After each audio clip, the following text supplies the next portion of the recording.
go off at a certain time, then we had to drop them. I think that would have been the case where they were just about over target.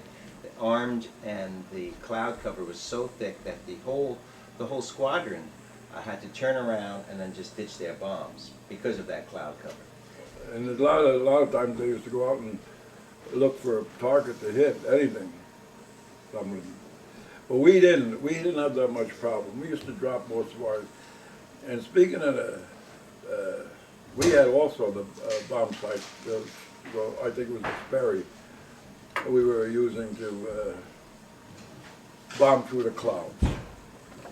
And what was that you were bombing through the? That was when we were in the past. See, I went over with the 446. Right. 707 bomb squadron. And we flew 7 missions, and on the 7th mission we got shot up so bad. At that time we did have a girl on a plane, and the plane was full of holes. We come home with actually on one engine more than 2, but we had number 1 and number 2 completely shot out. Oh gee. Number 3 was spitting. He kept feathering it, starting to feather it every time it stalled out. And number 4 was the only one that was running right. And we come home mainly on that one engine, you know, with the help of number 3. But right. Now this was with the 707? This was with the 707. Was this in Africa? It was a 446. No, we were actually, I was in Africa with it, but we didn't fly any missions in Africa. We started flying missions, first mission we flew was in England, and that was in Bainbridge Bridge. We landed there, and we flew to 7 missions from there. And then, well, when we lost our plane, they gave us another plane, and we got 4 new officers. Now let me ask you, say when you lost your plane, what happened?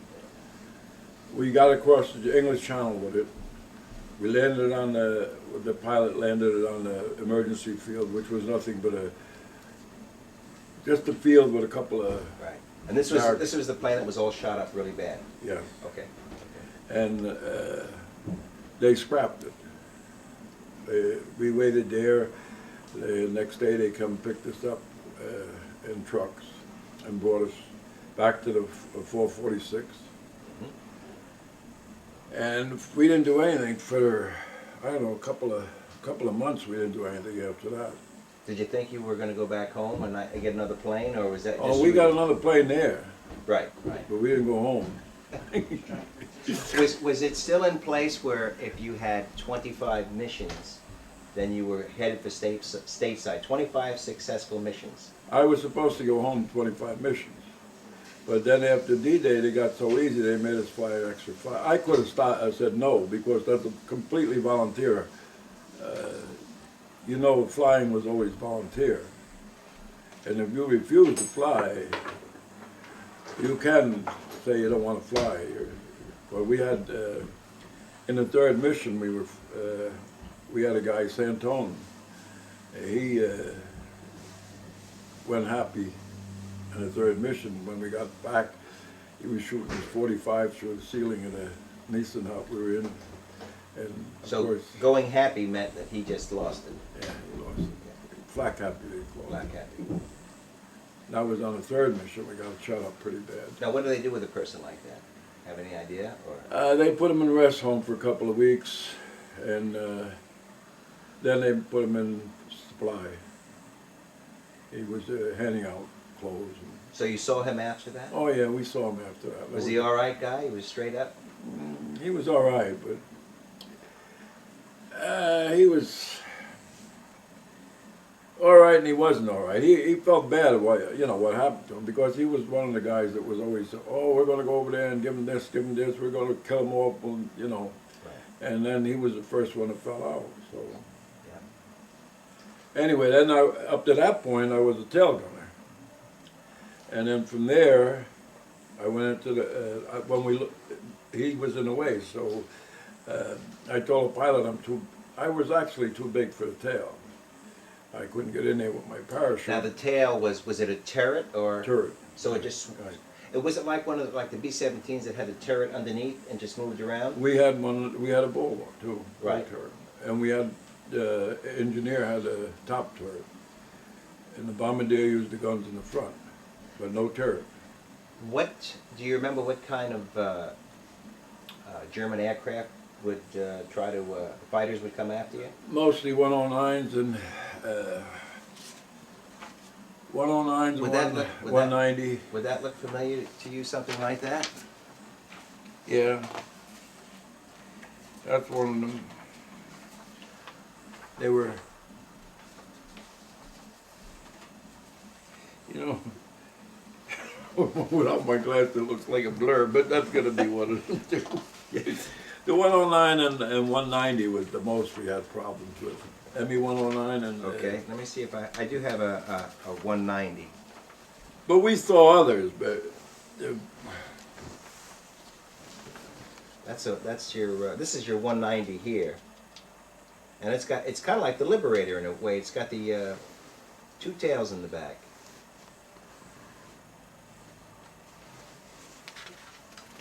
You know, I can't really tell if that's exactly the same plane we saw, but I know we had 190s out there, but I don't remember having a dual tail on it. Okay. But that doesn't mean anything because my memory's kind of slipping anyway. That's all right. Let me ask you now. So you're in the ball turret, and you got these. No, I wasn't in the tail. I was in the tail. Oh, okay. You're in the tail turret. Right, for 3 missions. Okay.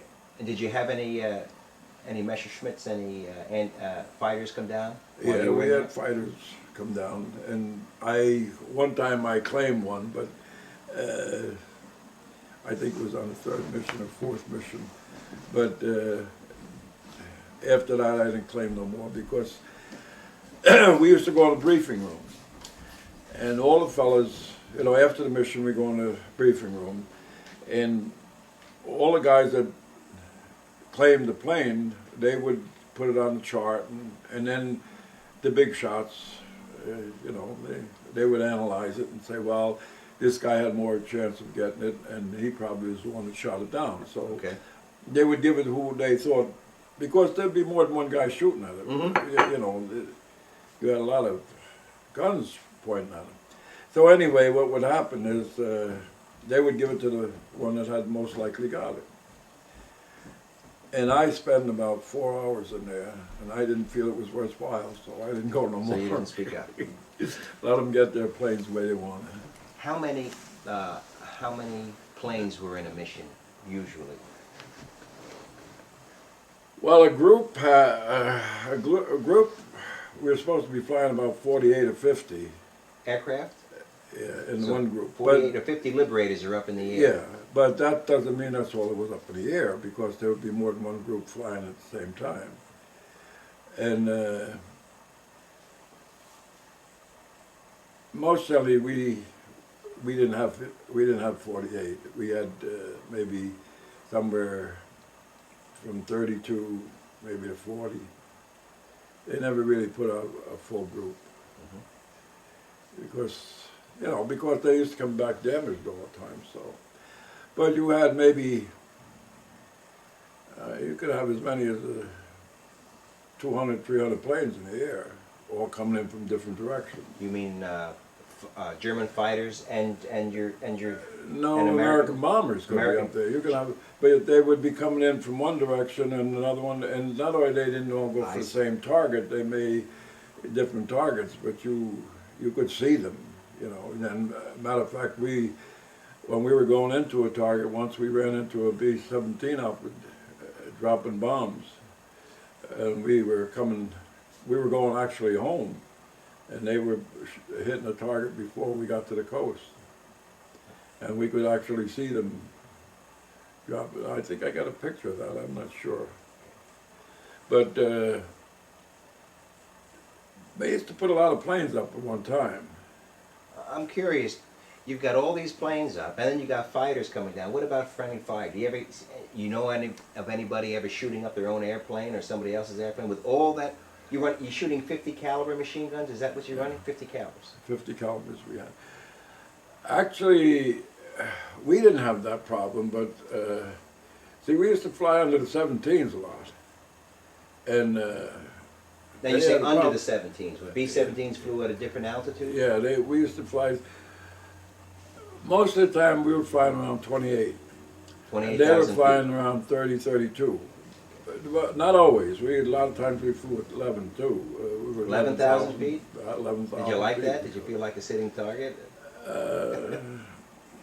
I didn't think too much of that either, because at that rate the flak was much heavier. Yes. So, but most of the time you had, I'd say, somewhere between 18 and 20, 22 we were flying on most of the missions. When we were going out after but we were at one point we were going out after the buzz bombs, the launching site, and So the buzz bombs were your target. yeah, we used to go to try and knock the launching sites out because they were playing hell in England with them. Oh, so you're talking about the missiles that the Germans would Yeah, shoot over V1, the V2, V1s. yeah. They were called buzz sites? Well, they call them buzz bombs. Buzz bombs. Yeah. They use zzz, then when you hear the motor stop. I was in the park with a girl one time in Hyde Park, and Now, this is England, Hyde Park. yeah. Okay, we get that straight for the record. Anyway, one of these things come over, and I asked her, I says, well, what are you going to do now? And she says, nothing. I says, there's a bomb coming overhead. She says, well, don't worry about it until the motor stops. Oh, okay. So we didn't worry about it. But you got to give the English a lot of credit. They were a tough bunch of people. You know, they put up with a lot. They got bombed. I know when I was in England, I was in London there one time, and we were in a hotel, and right next door to where we were, the hotel got blown up. While you were there? Yeah, while I was in the other one, and everybody got under the beds. Well, a lot of good that was. The hotel went down, but that was several times when I was in London or Norwich that they would be bombing the place.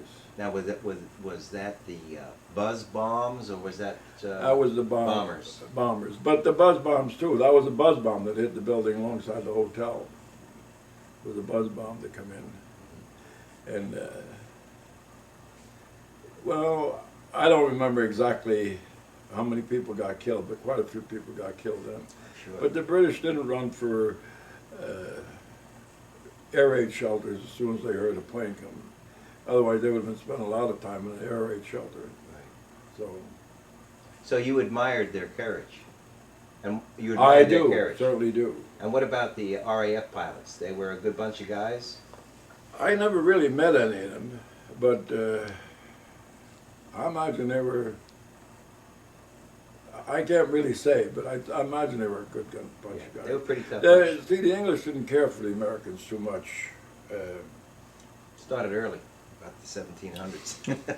The reason why was because they said the Americans were show-offs, and they used to come and brag about, you know, the streets are made out of gold, the way they spoke. And, well, let's take the Flyers, for instance. We were the highest paid group there was. We were getting about $146 a month. $146 a month to go up in a plane that's about 20 degrees when you're about 30,000 feet, get shot at by Germans, a lot of guys not come home. That's not a bad deal. And you did it about maybe 15 times a month. Good. Well, the thing was, it was the glory of it, really. Yes, and I understand that. If you were on the ground, you were really a nobody. But, you know, but with them wings, and with the money in the pocket. Yeah, it was good money back then, absolutely. Sure, you got your clothes, you got your food, And all that money to spend? There was this, someplace I read something where give a man $5,000 to run across a 100-yard minefield and get shot at. He wouldn't do it. It would be ridiculous. But promise him a medal for it that he could wear, and people would see, and he would do it. So it is the glory. It's the glory of it too. It's like I say, I could have got out of it. Seventh mission is when I actually lost my hearing completely in my ear, and I could have got out of it then. But I didn't even tell anybody I lost my hearing, and completely. We had number 2 shot out. As I put my head out the waist window, the bombardier called and told me, Pete, he says, watch if we hit the target. I don't know what altitude we were flying at then. But I really don't remember exactly, but I know I had just put my head out, and we got hit in number 2. And I pulled my head back in like that, and where I had my head just a fraction before, there was a whole lot big through the plane. Went right through the side of the plane and right out the top, never exploded.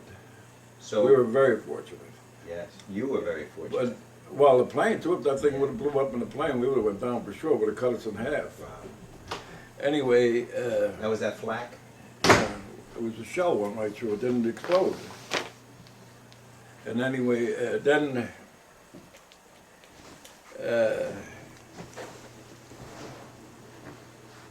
I stuck my head out, and the bomb exploded, and I had an awful ringing in my ear and all. And then when we got down, of course, I just didn't say anything about it.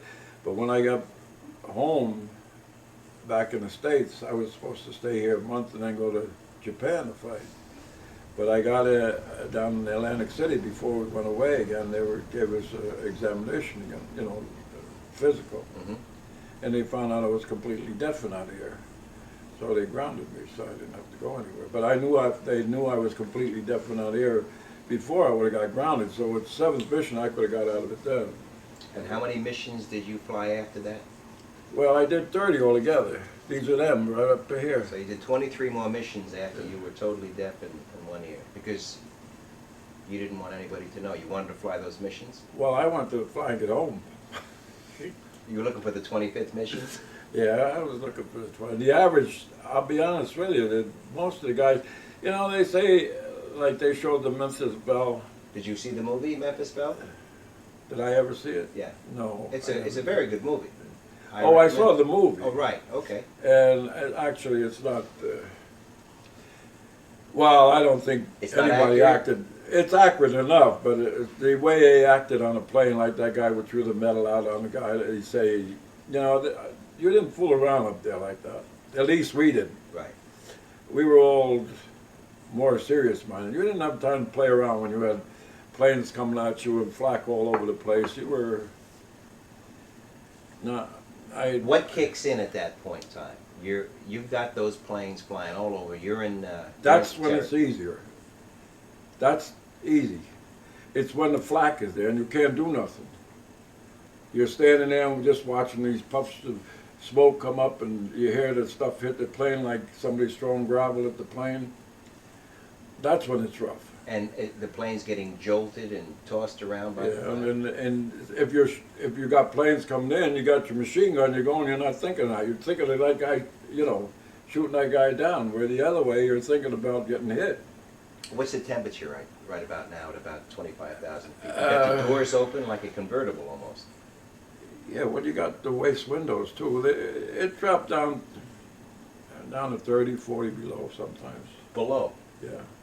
What kind of clothing did they give you? Ample clothing? We had, we had fur-lined jackets and pants and shoes and an electric heated suit underneath that we used to plug into the side of the plane. Really? Yeah. So, let me ask you, when you're not getting flak and there's no fighters coming at you, are you really cold in that plane?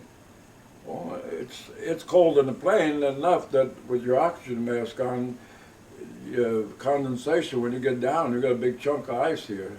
As soon as you get down to 20,000, you take your mask off. I mean 10,000, you take your mask off. You got a big chunk of ice underneath here that the condensation formed. So, you know it was cold up there. But as soon as fighters came at you, Well, Did the when the adrenaline fighters kick came up, in you really didn't feel a cold. No. Matter of fact, it didn't feel cold even when there was no fighters, because like I say, we had these heavy clothes on. I got a picture in there somewhere. 20 and 30 below. But it used to get cold up there. You wouldn't want to go to the bathroom out the camera hatch when it's like cold. That I'll tell you. No, I wouldn't. That I tell you. Yeah. But You'd end up going happy, probably. but we had. Well, we had a rough up there, but we had a good when we got on the ground. Let me put it that way. You know, it was one of these things you didn't really care. You figure you're not going to get home on the next mission, so you go out and have fun. I just heard you say that you would get down and didn't think you were going to come home on the next mission. Was that the attitude that you guys just went up and... Well, most of the guys felt that way, I'm sure.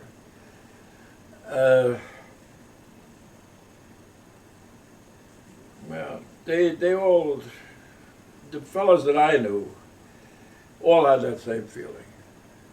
You know, we were,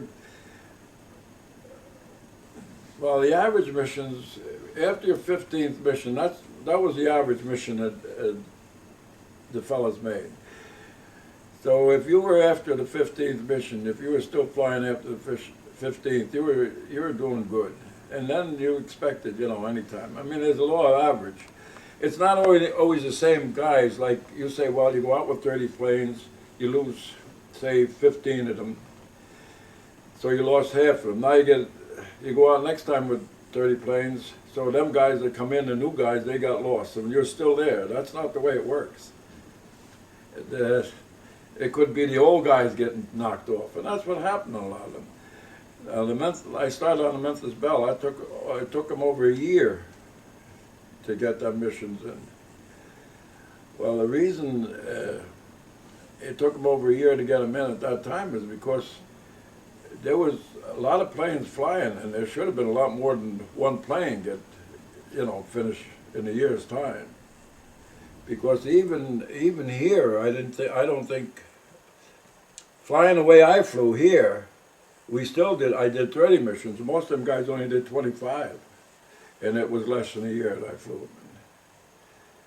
So, Were they all bomber missions, or were there some missions that you flew to support, ground support, transport, cargo? well, it was the same thing with bombs, but during D-Day, we dropped we dropped the bombs on a town where our boys were. And the only reason that happened was because we were supposed to be dropping bombs on that village to help them. But they moved so fast that we actually dropped them on our soldiers. And that's one of the reasons these are cut out. Because I know we did that, and I know Now these are, like you said, these are all the dates. the dates are the only ones I got left. I know where a lot of them went, but I know the first mission we went to Kiel. The one we got shot up was in Frankfurt. We went after the ball bearings. Some of them I Ball can tell bearing you. factories. Yeah. That was in the movie 12 O'Clock High. In that movie 12 O'Clock High with the actor, it'll come to me probably tomorrow, but he passed away not too long ago. Yeah, they were after the ball bearing factories again. Yeah, that's where we got, let's see, what other place did I remember? Well, the third mission, I forgot what it was now. But some of them I remember real good, the missions, because they were the toughest. And when you get shot up, and you get home, and you have to go out to that place, same place again next time, you remember it. That's not a good feeling. No, it isn't. It sure isn't. That's not a good feeling. And some of them missions, like Kiel, we went to Kiel. We used to get shot up bad in Kiel. That was the first mission we went on. I think we went there That was where the German submarine, that big, no, the big battleship they had, what do they call The it? Bismarck? Yeah, the Bismarck. They had that up there. And we were sent up there, at least they thought it was up in there. We were sent up there to bomb try and knock the Bismarck out. Wow. But I don't think we ever did, because we had to go there several times. But there's other places that I remember that I went to, but I don't remember exactly one. I'd have to look at it. But I didn't want anybody to know for that reason. One of the reasons was we had a garage sale in Florida when we were coming up here, before we moved up here. And this GI come there and he had part of his foot blown off. And I got talking to him, and he said, I wouldn't mind if the Germans did it, but he says, the Americans did it. So he was really never got over the fact that friendly fire happens in a war. That's right. And I know that we had bombed that place. And after that, I figured I just cut all the places out. Nobody else would know where I went. Then we did a lot of bombing in Holland too, and we met some good friends of ours, and actually German too. I got a good friend. I was in business partners with him. We bought a house together and we're renting it out. He was a German, or was he a soldier? He was a Nazi. He was a Nazi. So he was a really. So a he Nazi. wasn't a citizen. He was a They Nazi. could tell you. Okay. When he stood up, he used to click his heels when he first come to this country. He used to click his heels when a woman come to the table, and you knew he was Nazi. And you became good friends and went into business. Oh, with we this went man. into. But he was I don't know, with his family, he always seemed a little stern with his daughters, but he was the sweetest person you ever want to meet. I mean, he'd give you the shirt off his back. So, I mean, in that sense, you wouldn't call him a Nazi. Right. Well, yeah, he was a gentleman. Oh, he was really a gentleman. Yes. He was really For the record. Yeah. For the record, he was a heck of a nice guy. Because he may see this and get very annoyed. Well, I don't really Click care, his because him and So I you guys tease are ready one to another. start? We tease one another. I said, you try and shoot me down. He said, yeah, but you used to bomb the hell out of me. So, I mean, Right. it doesn't make any difference if Good he saw it humor. or not. Because the way he clicked his heels, he reminded me truly of a Nazi. And he admitted he was. He was in him and his wife both were in the youth movement. And they come out Nazis. So, but like I say, he was. Not that they had much choice, mind you. No, they didn't. Well, he told me. He said, we didn't have any choice. No more than you had a choice. He said, they made us go into the army. And him and I, What's his name? Ted Spodek, It's and him and I got to be friends. I was working for a guy in a television business. First, we had electrical business together, H&T Electric, and then we were going to move to Florida, so we come down to Florida, and I gave him my part of the electric business for $50. Just for the material that was there, no name, no nothing. Well, when I went back, my wife decided we didn't want to live in Florida at that time. That was back somewhere, I think, in the 50s, early 50s. I went back, and I was going to go back in the television business with him. But now he wanted $500 for his good name. And he didn't have a good name. I was the one who had the good name. Nobody wanted him in the house. This guy, this isn't Spodek, this is Hollick. This is another guy. Well, anyway, I went to work for him. And I worked for him for a while. And then I left him. And I went to work for GPL, General Precision Laboratories. I went to work for. This was in Florida? No, here in New York. Here in New York. Because we didn't stay in Florida. And meanwhile, while I was working for them, he sold the business to this guy Spodek, Ted Spodek. And Ted used to work in a shop at General Motors. And he wanted his own business, so he bought the business off of him. Now, I didn't know this. Now, when they were moving out of Ossining, the GPL was moving out of Ossining, I was the supervisor there, and I was told to get rid of everything in the place. You know, there was a lot of, we were working for the government, and there was a lot of tubes and all kinds of radio. What year was this now? Just put us in perspective. Year. Had to be somewhere in the 50s. Best guess is good. So you're out of the service. When did you get discharged from the service? Before I got out early, I got out on points, 45. Okay, so 45. And then, just to recap, you were headed for the South Pacific, and they discovered that you were totally deaf in one ear, so they gave you an honorable medical discharge. No, I didn't get a discharge. You didn't get a discharge? No, they put me in the medics. Oh, okay. I got the paper there too where they transferred me. They sent me to Denver, Colorado, and I had a choice. I could go to Cooks and Baker School. I could go to MPs, which I was an MP on a boat coming over. I was guarding German prisoners, so they wanted to give me that job. And Cooks and Bakers, MP, airplane mechanic is what I picked.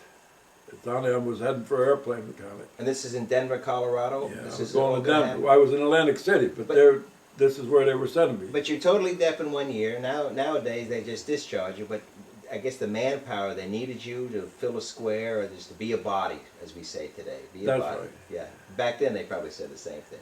So anyway, I had a choice of the three schools. Well, I picked airplane mechanic, but I wound up being in the medics. Now I'm a staff sergeant. The guy in the head of the dispensary, he was a PFC. Okay, E3, Now- E5. Now this guy, he knew everything there was about medicine. I knew nothing. I was in charge of it. Now this don't make sense, does it?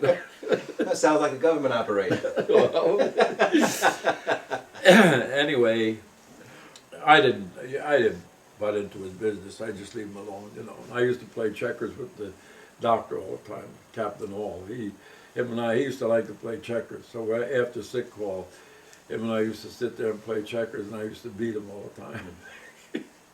And then in the afternoon it was the same thing. But we got to be good friends. He took me over. He lived in Denver, and I went over his house and met his wife and kid. We got, a matter of fact, he was the one person that I wrote to for years after. And she still sends us his cards now and then, His wife. his wife. He died. How did we get on that now? Well, Where was I drifting off? How did I drift off? I asked you the question of what year was this? We were talking about.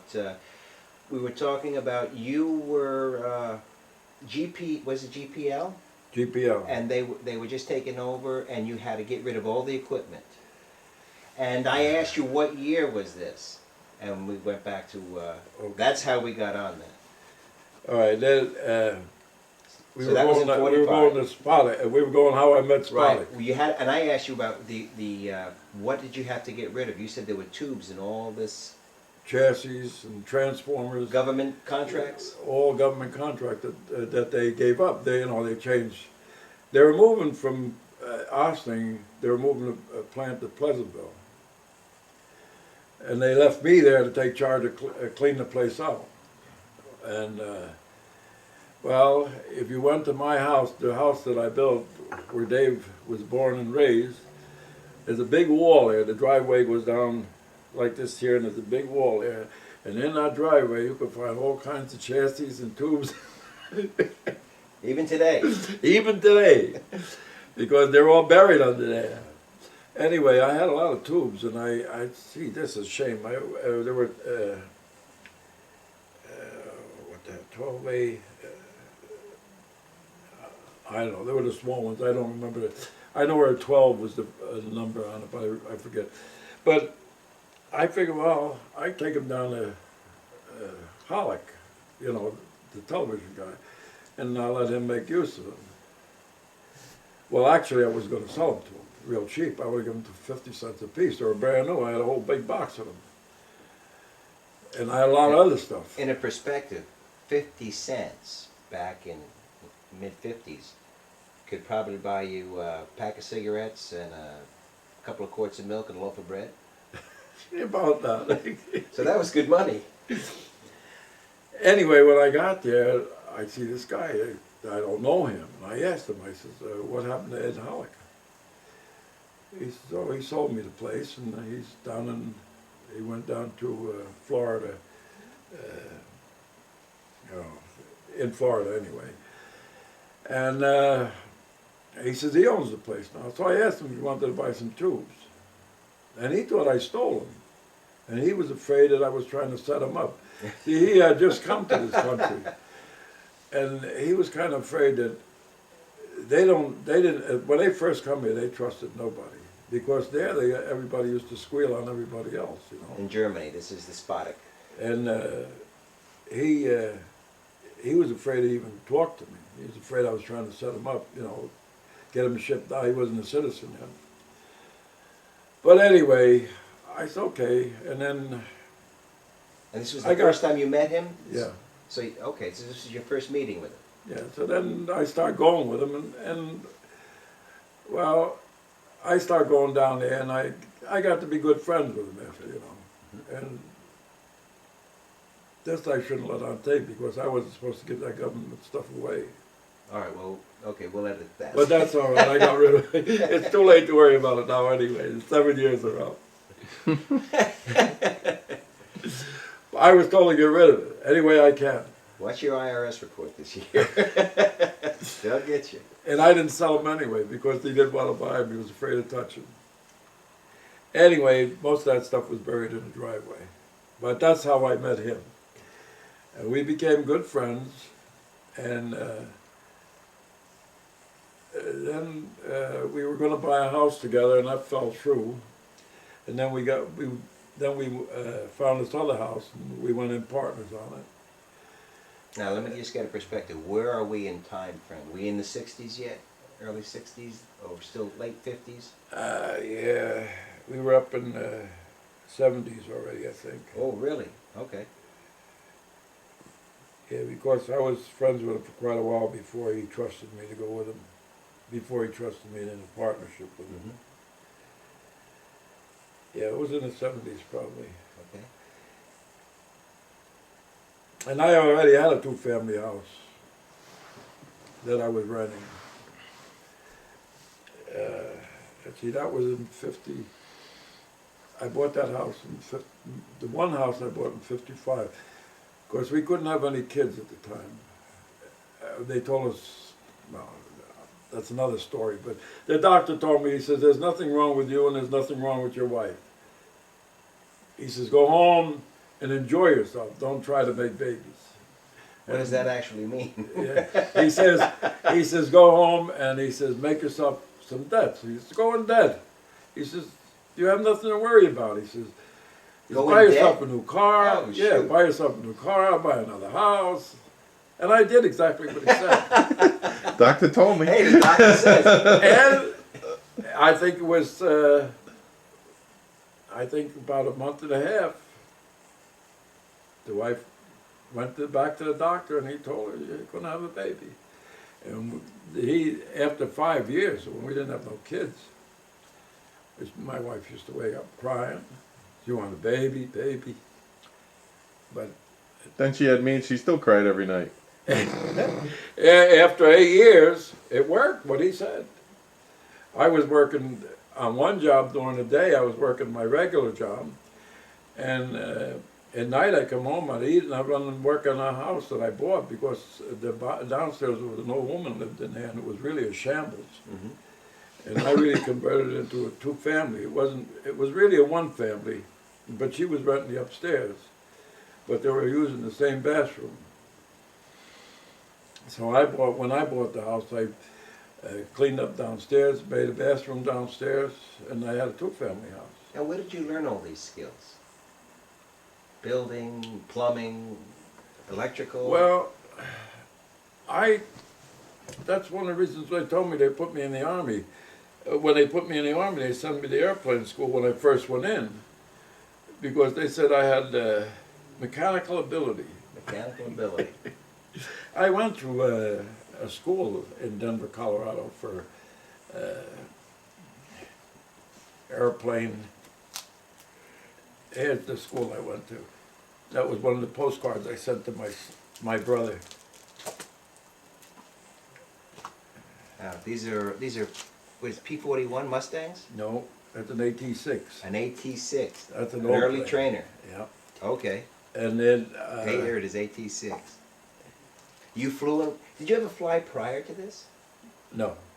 What did you think about getting up in a plane at that time? Was it something that you thought was really, you'd like to do it, or were you a little... Oh, we had a lot of fun flying. Did you ever want to become a pilot? It would seem like... No, yeah, I did, but I never. For $50, I could learn to fly. They had a seaplane in Tarrytown, docked off of Tarrytown, in the Hudson River, and This the is guy Tarrytown. yeah, in Tarrytown, and the guy had a seaplane base there, and for $50, he guaranteed your license. Now, $50, what year are we talking? I know I keep bringing Well, these that years was up. somewhere in the 40s, So this was before your... after the war was over. After the war. Right after the war was over, shortly, not too long after. $50 back then Was $50. was a lot of money. That was a lot of money. That was a lot of money. Would you, how, compared to today, what would $50 be? Would it be 500 or 1,000? Could it be? Because I think back then you could have bought a new Well- car for $1,700. You could buy what? A new car? You could buy a truck. I could have got a new truck like the one I have now. A pickup truck. I could have bought a new one for $1,650. And that was with air conditioning and a CD player in it? Today that thing cost me 20 something hundred. Yeah, again, the comparison So of what compare that together, you $50, see what $50 is. $50 was a lot of money. $7,000 you could buy a house already built. And matter of fact, my house, my wife and I built our house. We built it together, and I don't mean I contracted it out. It cost us $7,000 about. And what we did, we bought a house in Pennybridge on Meadow Street. You don't know where that is, but anyway, it's where the thruway goes across. And this house was in the way of the thruway. So they were selling the houses along there. Well, I bought this one for $500, but you had to move it off the land. You couldn't have the land. And the land started going up there because everybody was doing it, so they were really charging a lot of money for the land. And, well, I didn't have the money to move it, so we bought a piece of land in Ossining where it was cheaper. But now it was too expensive to move the house up there. So we tore the house apart, stick by stick, and brought it up there in the truck. And made a different house out of it, but we used all lumber we could out of it. Wow. So that's the way we built our first home. And most of the lumber that I tore out was all good lumber. The only thing I put in new was the new doors and new windows. Everything else comes from the old house, practically everything, except the shingles, of course. But most of it comes from the old house. And the plumbing, electrical supplies, that was mostly all new. So you learned these abilities in Denver about... No, in Denver I just learned mechanical, airplane mechanics. I didn't learn anything about building or anything like that. Matter of fact, I had a big argument with the building inspector. When I asked for a permit, he wouldn't give it to me. He says, you can't build a house. He said, you don't have any knowledge on a house. I told him, look, if I build a house and you tell me it's not built right, I'll tear it down and build it over again. Well, I had a lawyer at that time because of through buying a house. As a matter of fact, I didn't even use it for buying a house at that time, but he was a judge. Judge Ditterman. He was a judge in Ossining. And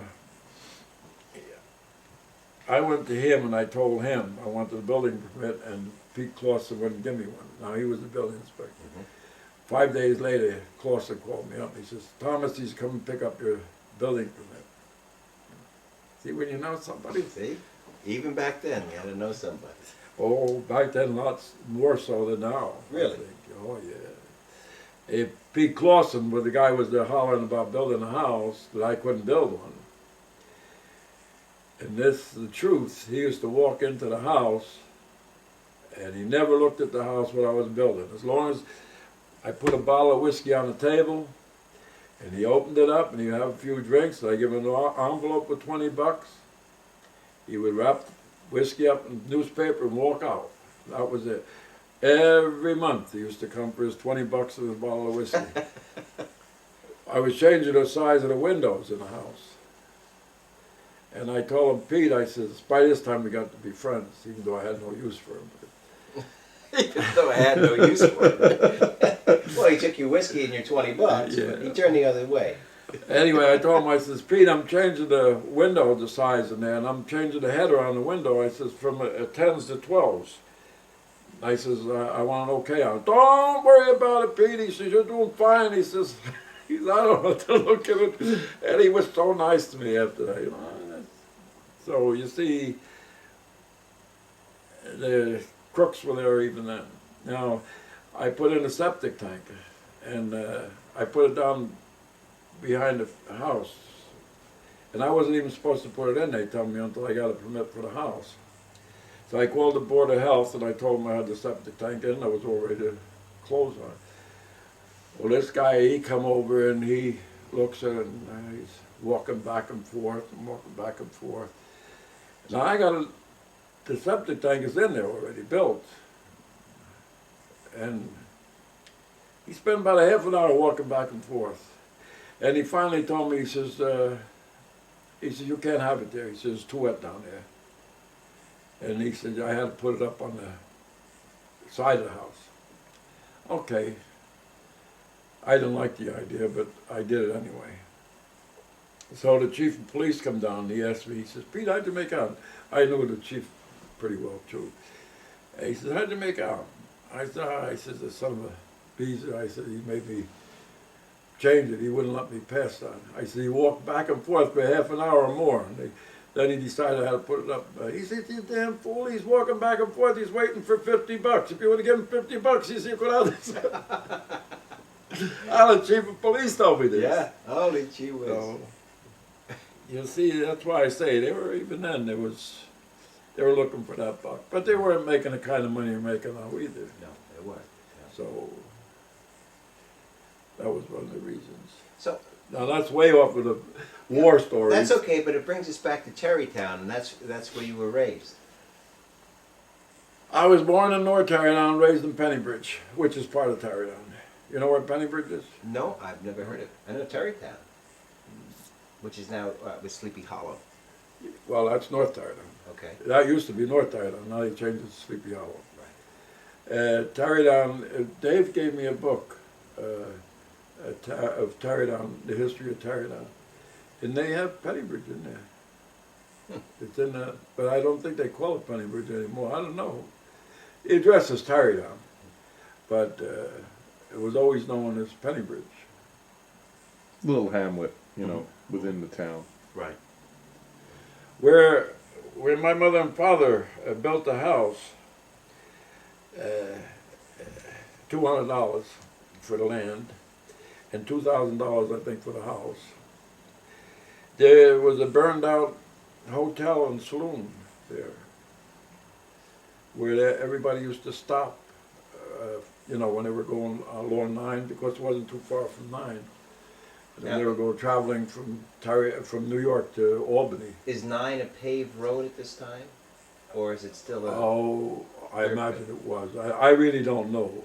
It was paved when we moved there. Okay, your recollection of it was just. It was paved. It was a two lane highway. Two-lane highway. So was the Parkway, that was only 2 lanes. The Taconic? It's Taconic. Yeah. That's why all them bridges are so narrow and all. You had one coming, one going, that's all. Today it's a much bigger highway.